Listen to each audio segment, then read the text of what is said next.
Hey everybody, Mr. Summers here for American Government. Today we are on Chapter 17, Lesson 3, Party Organization and Nominating Candidates. This is part of the 2018 Impact Series from McGraw-Hill, Principles of American Democracy. And we're going to go ahead and get started today with what we're talking about. So at the end of the lesson today, students will be able to explain the role of party organization and membership in government.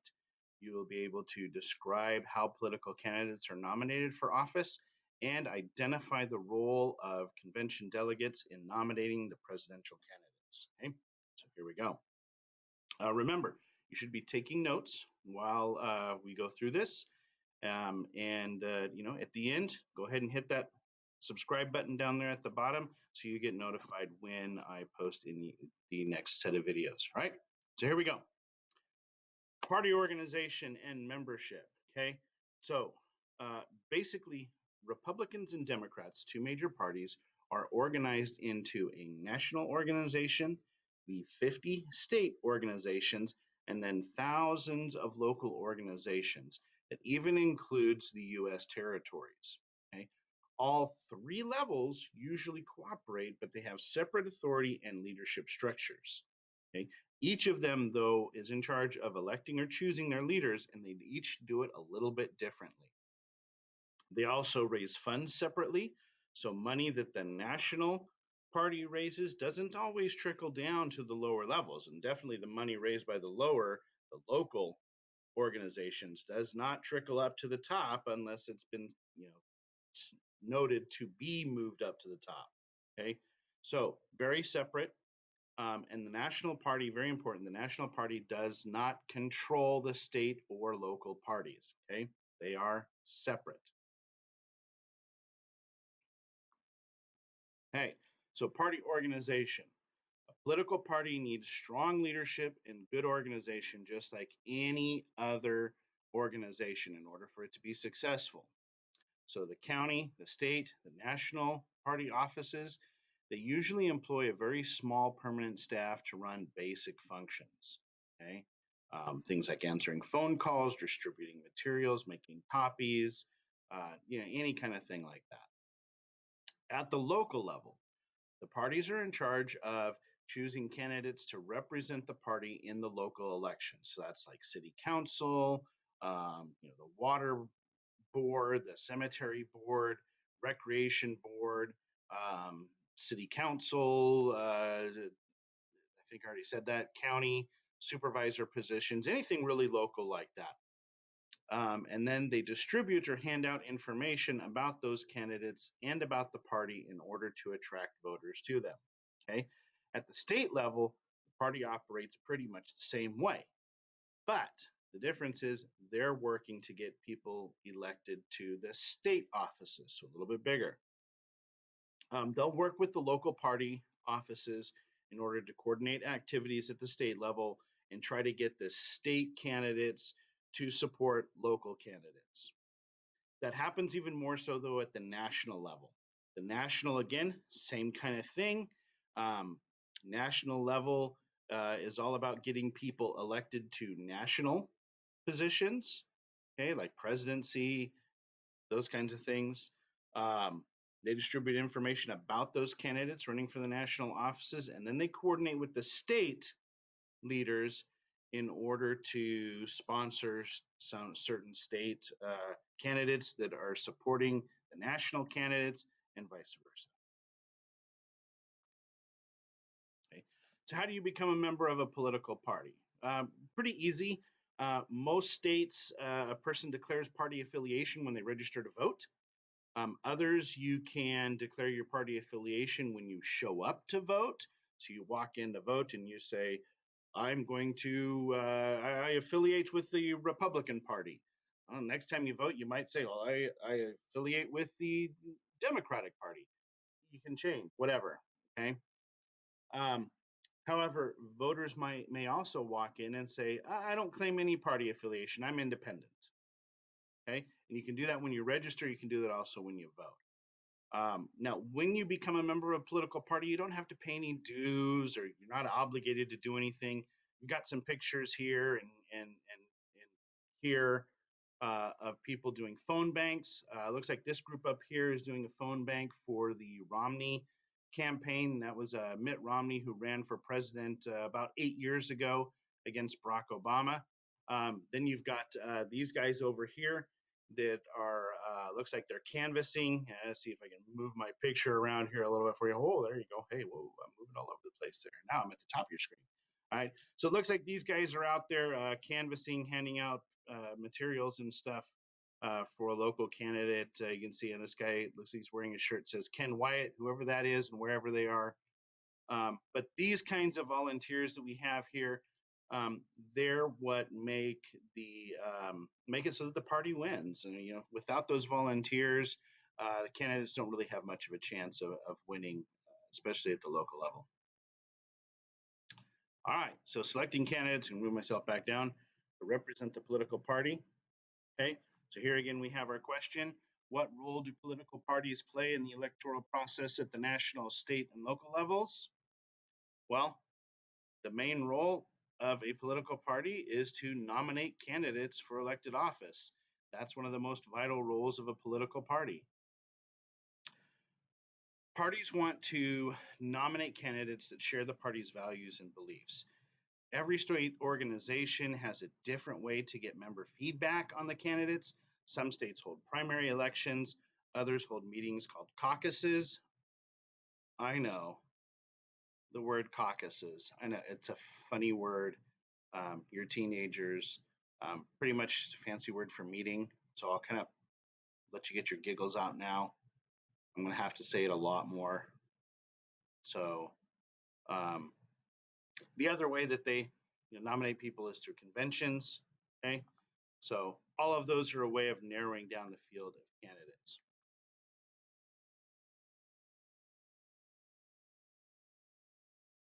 Okay, so how does somebody get on a ballot? Well, most states allow people to just pay a small fee, and you get your name on the ballot.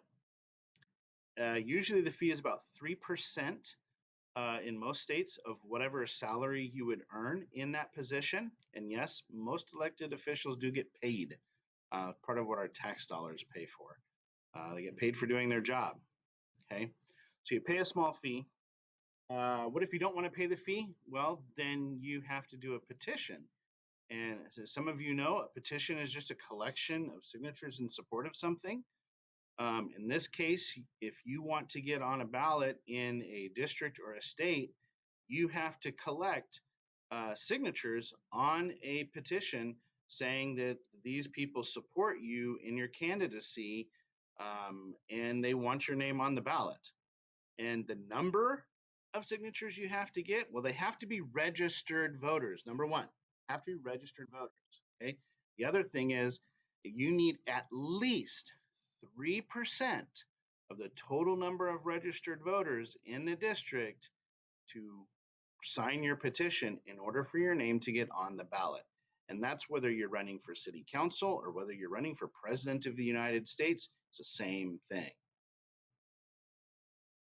Okay, so here we go. We're going to talk about caucuses. Okay, so caucuses were really popular back when the country was very small, didn't have a whole lot of population. They're not really used much anymore. They're used in a few states, about 14 of them, and they're used in a few local governments, cities, and counties.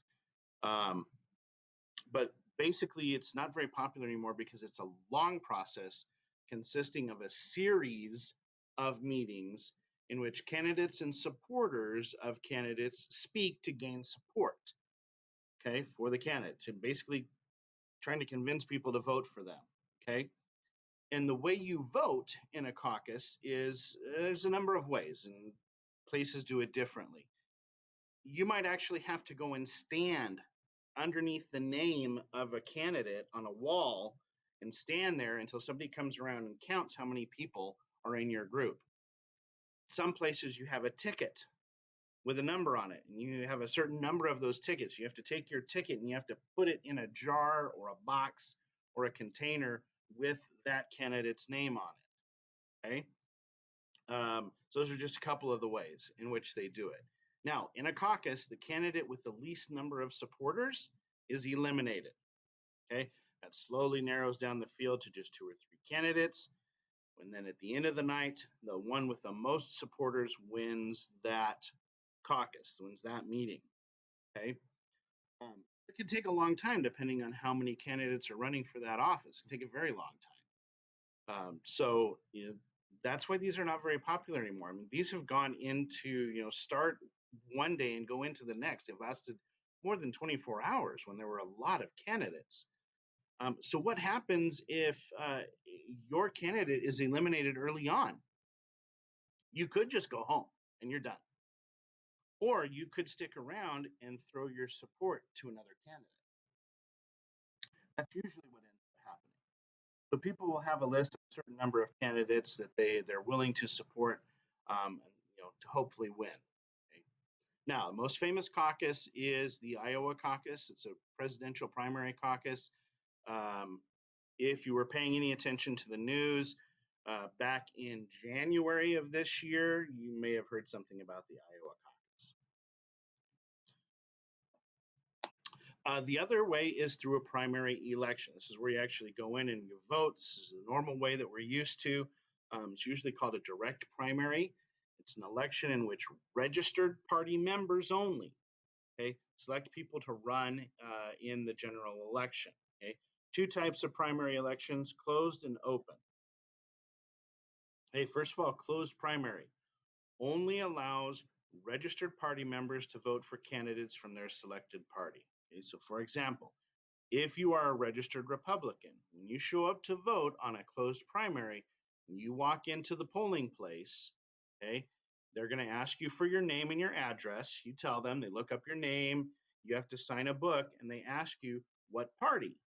And you have to tell them which party you're for. So let's say if you're a Republican, you say, I'm for the Republican Party. They will give you a ballot that is for the Republican Party. It will only have the names of Republican candidates on it. You can't vote for anybody else, only for Republicans. Okay. If you're a Democrat, same thing. Walk in, tell them you're a Democrat. They give you the ballot with the names of all the Democrats on it, and you vote for a Democrat. Okay. That's a closed primary. Open primary is a little bit more flexible. Okay. Any registered voter can participate even if they don't have a declared party affiliation.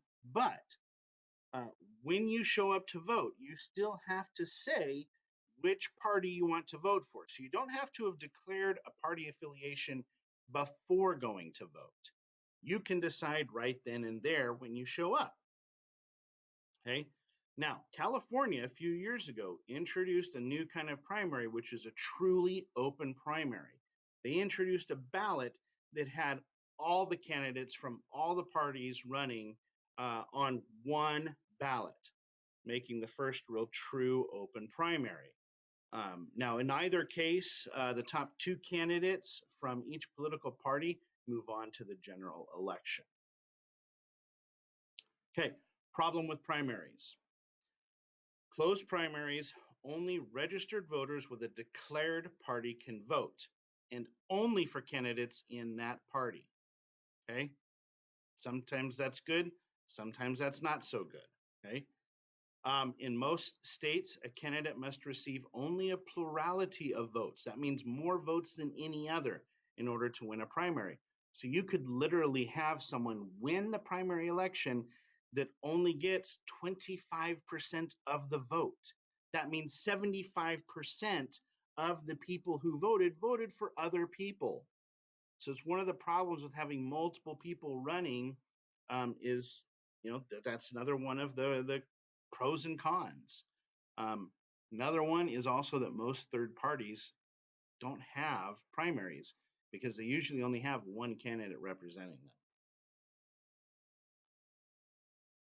Okay, presidential primaries. Okay, each party, Republican, Democrat, run their primary a little bit differently. Okay, so presidential primaries are a way to choose delegates, not actually a candidate, a delegate. Okay, who represents the votes for the candidate at a national convention. More on national conventions in a minute. Primary could be binding, which means that the delegates that are chosen must vote according to the results of the primary. Okay, So if half of the voting population votes for candidate A, then the delegates for candidate A must vote for candidate A at the convention. Okay. Some states, though, have non-binding delegates. Okay, they ultimately can change their vote when they get to the convention. Okay, so each party does it a little bit differently. Okay, so in some primaries, the candidate that receives the most votes wins all the state's delegates. It's called a winner-take-all system. Others have a proportional representation system in which candidates get delegates proportion to the votes they receive. So if you have 3 people running, each one gets 33% of the vote, then they each get 1/3 of the delegates. 33% would be 1/3. They get 1/3 of the delegates. Okay. The Republican Party uses both the winner-take-all and proportional systems, depending on the state. California is a winner-take-all state for the Republican Party. Democratic Party uses proportional representation in all 50 states and the territories. Okay. Criticism of presidential primaries. Some people say that the primaries are too long. They start in January of an election year and don't end until June. It's a long period of time. Makes the campaigns very expensive and exhausting, and pretty much nearly impossible for anyone who's not independently wealthy before they run to run for president. There would be no way I could ever run for president because I wouldn't have enough money to support myself, to eat and live, as well as my family, while touring all around the United States, running for president. I can't afford to do that. Okay, so you have to be pretty much independently wealthy to do that. Also, another criticism: voter turnout. There's a lot of what we call voter apathy. A lot of people don't show up to vote in primaries. Why? Because they don't think it's very important. And so the person who wins the primary might not actually be the most popular candidate.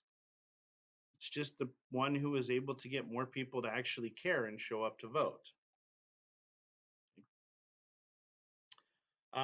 Another criticism: candidates who win early primaries tend to gain the most media spotlight, giving any other candidate kind of a loser image. And that makes it difficult for them to raise campaign funds in order to continue the campaign. When they don't have enough money, that forces them to drop out of the race before even a majority of voters have had a chance to vote.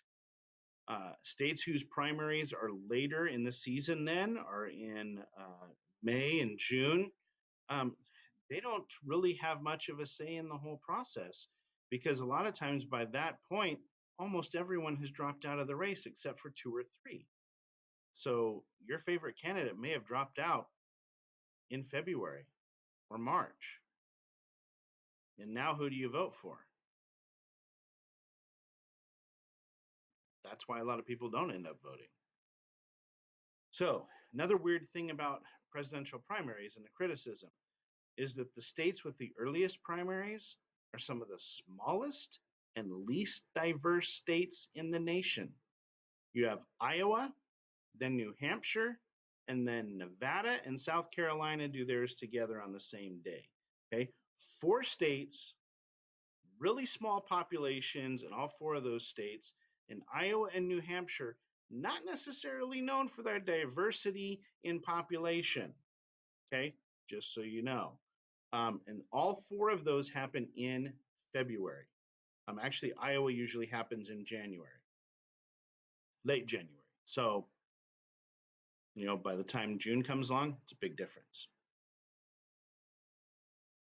Okay, so national party conventions. Here we go.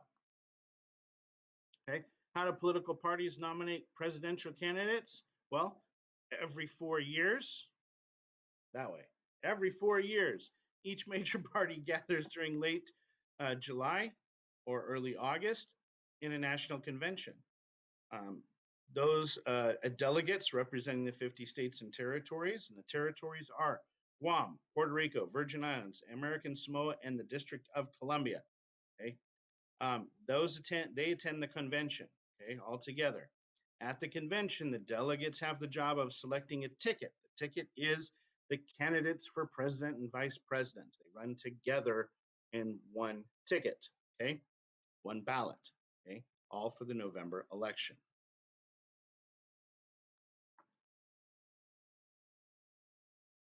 Okay, so again, every 4 years, the parties choose a city to host the presidential convention. That's the city where they're going to have the convention. Thousands of delegates attend. You also have thousands of spectators and protesters who are outside, and you have news media that attend both inside and outside. When the delegates arrive, many already are already bound to a candidate, and some are not. Candidates can campaign for those unbound delegates. Okay, each night, it's usually 4 nights. Okay, each night speeches are given to try and unite the party, fire up supporters for the upcoming election. Okay, platform committees, one of the most important committees that meet during these conventions. They are in charge of coming up with the party's platform, the statement of their beliefs, principles, and positions on vital issues. Okay? Each individual part of a platform is called a plank. Okay, so like your position on abortion is a plank, your position on military spending is a plank, okay, et cetera, et cetera. Sometimes, though, individual planks can cause a divide amongst delegates. It's happened a few times. Recently, it's happened in 1968 is a really big one. The Democratic National Convention was held in Chicago. There was a pro-Vietnam War plank that was established. It angered a lot of delegates who wanted to end the war. The decision actually resulted in a walkout, several protests. There was a bit of a riot. And the Democratic Party was so split, even though they were predicted to win that year, that the Republicans actually won the presidency, electing Richard Nixon as president, who then, as you know, had to leave office due to a scandal. Okay, another time that there was some controversy was in 1980. The Republican Party adopted a plank that opposed a proposed amendment at that time. Actually, this amendment is still proposed. It's still out there floating around. It hasn't been ratified yet, but it's called the Equal Rights Amendment.